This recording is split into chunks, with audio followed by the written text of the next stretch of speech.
नमस्कार दोस्तों, आज हम अपनी सीरीज़ का second episode on induction Motors लेके हाजिर हुए हैं आपके सामने। इस जो एपिसोड में हमने काफ़ी कुछ कवर किया है मोटर्स के बारे में, जो इंडक्शन मोटर्स की टेस्टिंग, उनकी कंस्ट्रक्शन और उनकी टाइप्स और कुछ की पॉइंट्स हैं जो मोटर को लॉन्ग रन के लिए काफ़ी एसेंशियल हैं। तो सबसे पहले बात करते हैं दोस्तों, व्हाट आर इलेक्ट्रिक मोटर्स। जैसा कि आपको दिख रहा है, an electric motor is an electric machine that converts electrical energy into mechanical energy. Basically electrical motor करती क्या है, जो हमारी इलेक्ट्रिकल एनर्जी है उसको मैकेनिकल एनर्जी में कन्वर्ट करती है। दो टाइप की आती हैं अगर बात करें ऑन टाइप्स ऑफ सोर्सेज, एक एसी मोटर्स और एक डीसी मोटर्स। तो जो एसी मोटर्स हैं उसमें सिंक्रोनस मोटर और एक इंडक्शन मोटर, उसको असिंक्रोनस मोटर भी बोल देते हैं हम। तो जो इंडक्शन मोटर है वो सिंगल फेस और 3 फेस में है, और जो डीसी मोटर्स हैं वो सेपरेटली एक्साइटेड और सेल्फ एक्साइटेड आती हैं। उसमें सीरीज़, कंपाउंड और शंट बाइंडिंग आती है। तो इसके बाद जो जर्नली जो हम इंडस्ट्रीज़ में तो 3 फेस इंडक्शन मोटर्स यूज़ करते हैं, इसलिए हमने ये जो सीरीज़ है स्पेशली इंडक्शन मोटर्स के ऊपर बनाई है। तो अगर हम उनके मेन पार्ट्स और उसकी कंस्ट्रक्शन की बात करें तो उसमें जो मेन पार्ट हैं, स्टेटर कोर और उसकी बाइंडिंग रहती है। एक रोटर है, रोटर में या तो स्क्विरल केज रोटर आता है और जब बाउंड रोटर आते हैं, और कुछ स्लिप रिंग्स आती हैं जो बाउंड रोटर्स होते हैं, bearings, shaft, fan and casing, terminal box और कुछ सेंसर आते हैं, टेम्परेचर सेंसर, वाइब्रेशन सेंसर, जो मोटर के साथ अटैच होते हैं। ये जो सेंसर हैं ये बेसिकली जो लार्ज साइज़ की मोटर्स होती हैं जो हम लोग इंडस्ट्री में यूज़ करते हैं, जो उनमें आते हैं जी। तो दोस्तों अब बात करते हैं induction motor and their principle की। जो इंडक्शन मोटर है उसको हम असिंक्रोनस मोटर भी बोलते हैं और इसको रोटेटिंग ट्रांसफार्मर भी बोला जाता है, बिकॉज इन दोनों का जो प्रिंसिपल है वो सेम है। तो अब ये बेसिकली काम करती हैं फैराडेज लॉ ऑफ इंडक्शन पे। अब ये प्रिंसिपल क्या कहता है और मोटर घूमती कैसे है, उसका जो रोटर है, होता क्या है, जब हम 3 फेस सप्लाई को फेड करते हैं स्टेटर में तो उसमें क्या होता है, इलेक्ट्रोमैग्नेटिक फोर्सेस डेवलप होती हैं। तो एक रोटेटिंग जो मैग्नेटिक फील्ड है उसमें प्रोड्यूस होता है, तो वो रोटर के साथ जो है वो स्ट्राइक करता है। तो उससे क्या होता है कि ईएमएफ इंड्यूस होती है रोटर के अंदर। तो रोटर अब शॉर्ट होता है तो उसमें एक करंट फ्लो करता है। तो उन दोनों जो मैग्नेटिक फील्ड्स हैं उनकी वजह से एक रोटर के ऊपर फोर्स लगती है। तो उसकी वजह से क्या होता है, रोटर ऑटोमेटिकली रोटेट होना स्टार्ट हो जाता है। तो अब होता क्या है कि रोटर ट्राई करता है कि वो जो सेम जो स्पीड है उसकी मैग्नेटिक फील्ड की, जो रोटेटिंग मैग्नेटिक फील्ड जो स्टेटर में प्रोड्यूस हुआ है उसको वो कैच करने की कोशिश करता है। तो वो इसीलिए वो उसको लैग करके चलता है, तो उसको बोलते हैं स्लिप। तो स्लिप जो परसेंटेज है वो इंडक्शन मोटर में बहुत ही ज़्यादा इम्पॉर्टेंट है। तो अगर आपकी मोटर वाउंड रोटर है तो उसमें साइड में हम रोटर के ऊपर ही स्लिप रिंग जो देते हैं, तो अदरवाइज़ नहीं, आजकल क्या रहता है कि उसमें कुछ स्लिप परसेंटेज है वो मेंटेन करी जाती है। बेसिकली स्लिप होती क्या है कि ये जो टोटल स्पीड होती है उसमें से हम देखते हैं कि हमारी जो स्लिप कुछ परसेंटेज होती है 3 to 5%। तो उसकी वजह से क्या रहती है, हमारे जो एक्चुअल जो 50 हर्ट्ज़ के ऊपर 1500 आरपीएम हैं, तो हमारी मोटर जो 1440 1450 आरपीएम के ऊपर चलती है। बिकॉज अगर वो स्लिप ना हो तो हमारा जो दोनों रोटर्स के जो बीच में कोई भी ऐसी टॉर्क नहीं डेवलप होगी जो रोटर को रोटेट करे। तो उसको बोलते हैं हम सिंक्रोनस मोटर, जब स्टेटर और रोटर की जो फ्रिक्वेंसी है वो सेम हो जाती है। ये जो डायग्राम्स हैं ये आपको अच्छे से क्लियर कर देंगे, जो रोटेटिंग मैग्नेटिक फील्ड कैसे डेवलप होता है और कैसे रोटर बार्स के साथ स्ट्राइक करता है और फोर्स है जो वो कैसे डेवलप होती है। तो ये इसका बेसिकली था प्रिंसिपल। तो अब बात करते हैं how to read motor name plate and what's its importance. जो मोटर की नेम प्लेट है वो ज़्यादातर जो जितना कि मैंने देखा है, बहुत सारे लोग मोटर की नेम प्लेट नहीं पढ़ते, और जो बंदा नेम प्लेट नहीं पढ़ता मैं मानता हूँ कि उसको आधी अधूरी नॉलेज रहती है मोटर के बारे में। तो दोस्तों आप आज से एक आप प्रॉमिस कर लीजिए कि जब भी आप किसी भी मोटर के ऊपर काम कर रहे हैं सबसे पहले आपने उसकी मोटर की नेम प्लेट पढ़नी है और उन सभी चीज़ों को देखना है कि उसके ऊपर क्या क्या लिखा हुआ है। जैसे ये नेम प्लेट मैंने आपको दिखा रखी है, इसमें क्या है तो सबसे पहले इसमें रहता है मैन्युफैक्चरर का नाम, मोटर का सीरियल नंबर, ये बेसिकली उसकी जो मैन्युफैक्चरिंग जो प्रोसेस है उसके रिलेटेड है।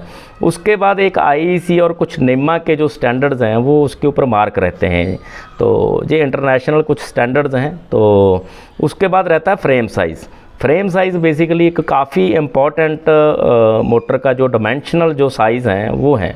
तो उसमें आपकी मोटर का जो साइज़ क्या है, मोटर का सेंटर कितने mm पे है, और मोटर की जो फाउंडेशन है वो सेंटर टू सेंटर कितना है, वो पूरा जो कंप्लीट उसका जो डायग्राम है मोटर का वो फ्रेम साइज़ के अकॉर्डिंग डिसाइड किया जाता है।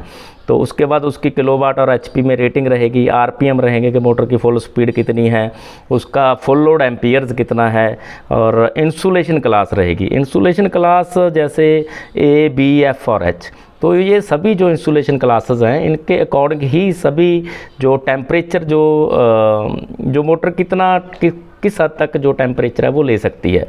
उसकी एक बर्नआउट स्टेज होती है कि इस टेम्परेचर पे जाके हमारी मोटर है जो वो बर्न हो जाएगी।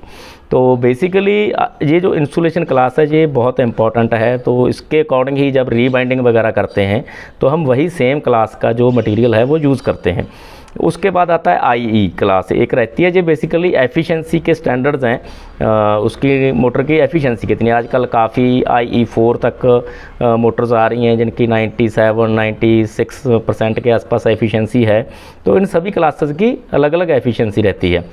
उसके बाद आ जाती है ड्यूटी, जैसे S1 ड्यूटी है। S1 ड्यूटी क्या रहती है कि ये कंटिन्यू हम इसको चला सकते हैं मोटर को कितने टाइम के लिए। कुछ ड्यूटीज़ अलग अलग आती हैं जब डिज़ाइन करते हैं, जो डिज़ाइन के क्राइटेरियाज़ हैं जो नेम प्लेट के ऊपर मेंशन किए जाते हैं कि एप्लीकेशन जैसी आपकी है सो दैट जो आपकी नेम प्लेट है वो सूट करे उसको।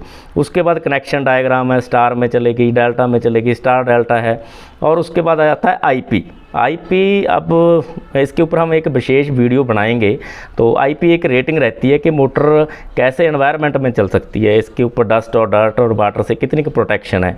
उसके बाद बैरिंग्स हैं, बैरिंग नंबर रहेगा, ग्रीस का नाम रहेगा कि कौन सा ग्रीस डालना है आपने, ग्रीसिंग का शेड्यूल रहेगा। और उसके बाद कूलिंग मेथड रहेगा। इसमें ये ओनन हमसे गलत डल गया, ये बेसिकली ट्रांसफार्मर में रहता है। तो आप मोटर की नेम प्लेट को बहुत अच्छे से पढ़िए। एक मोटर की डाटा शीट आती है, मोटर की टेस्टिंग रिपोर्ट आती है, प्रॉपर कर्व होती रहती है, उसमें काफ़ी आपको उसमें डिटेल्ड जो इन्फॉर्मेशन है वो मिल जाएगी।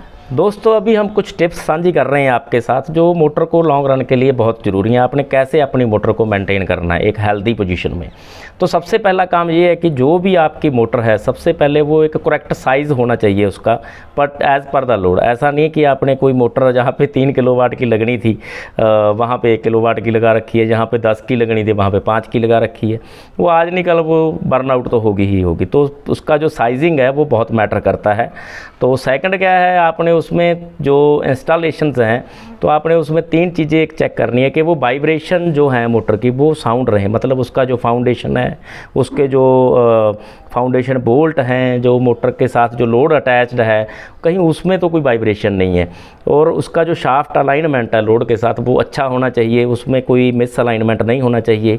और जो आपके इलेक्ट्रिकल कनेक्शन है, जैसे कई बार क्या रहता है कि इलेक्ट्रीशियन क्या करते हैं, कई बार जो मेन जो कनेक्शन है उसमें कई बार टाइटनेस नहीं करते, तो आप ऐसा काम ना करें। इनको particularly time to time check करते रहें। और एक आपको उसके बाद आगे जो मेन जो एक पॉइंट है वो है कि आपकी जो मोटर की जो इनपुट वोल्टेज है वो उसको प्रॉपर मिले। वो ऐसा ना हो कि कोई फेज़ आउट हो गया उसमें से, तो उसका मोटर के ऊपर डायरेक्ट इम्पैक्ट आता है। और आपने क्या करना है, क्लीन जो एनवायरनमेंट है वो मेंटेन करना है। एम्बिएंट टेम्परेचर जो कैसा है एज़ पर डिज़ाइन आपकी मोटर का चल रहा है नहीं चल रहा है। मोटर को हमेशा आप 75 to 100% लोड के बीच में चलाएं। अगर अंडर लोडिंग चल रही है तो आपको लॉसेस ज़्यादा होंगे। तो आपने ये कुछ इम्प्लीमेंट करने हैं जो शेड्यूल है मेंटेनेंस के, जो जैसे लुब्रिकेशन, टाइटनेस, वार्निशिंग और क्लीनिंग, ये आपने रेगुलरली मोटर की करते रहना है। बैरिंग्स चेक वगैरह करते रहें, उनकी ग्रीसिंग करते रहें। तो उसके बाद आ जाता है एफिशिएंसी पॉइंट ऑफ व्यू। अगर मैं आपको बात करूं, हम बहुत सारे प्लांट्स में बहुत सारी जगह पे जो मोटर्स हैं वो जो इनएफिशिएंट मोटर्स रहती हैं, तो अब उनको आपने क्या वो होती क्यों है, बेसिकली हम क्या करते हैं, मोटर एक बार ले लेते हैं, उसके बाद 2 बार जल गई, 3 बार जल गई, उसको रीवाइंडिंग करवाते रहते हैं। तो जो वाइंडिंग जो रीवाइंड जो मोटर्स होती हैं वो सेम एफिशिएंसी पे काम नहीं करती। उसमें कई बार क्या रहता है वायर के साइज़ में डिफरेंस आ जाता है, थोड़ा बहुत उसकी क्वालिटी में डिफरेंस आ जाता है, तो उसमें जो लॉसेस हैं वो ज़्यादा बढ़ जाते हैं। तो इससे अच्छा आप क्या करें कि अगर आपकी मोटर 2 दफ़ा रिवाइंड होगी तो उसको आप रिप्लेस कर दें। अगर ज़्यादा हैवी मोटर है, लार्ज साइज़ की मोटर है, तो उसमें आपको एक बार बाइंडिंग करवाएं, उसके बाद उसको बदल दें। तो तीसरा क्या है, आप उनके ऊपर वेरिएबल ड्राइव्स जो हैं, जो फ्रिक्वेंसी ड्राइव्स हैं वो यूज़ करें, सो दैट आपकी जो एफिशिएंसी है, जो लॉसेस हैं वो आप उनको कवर कर सकें। क्योंकि ड्राइव है जो वो लॉन्ग रन में आपको 2 से 3 साल में वो आपको उतना ही पे बैक कर देती है। तो एक्यूरेट जो मशीन है वो एक्यूरेट लोड के लिए यूज़ करें जी, इसकी बहुत मेन की है। धन्यवाद दोस्तों।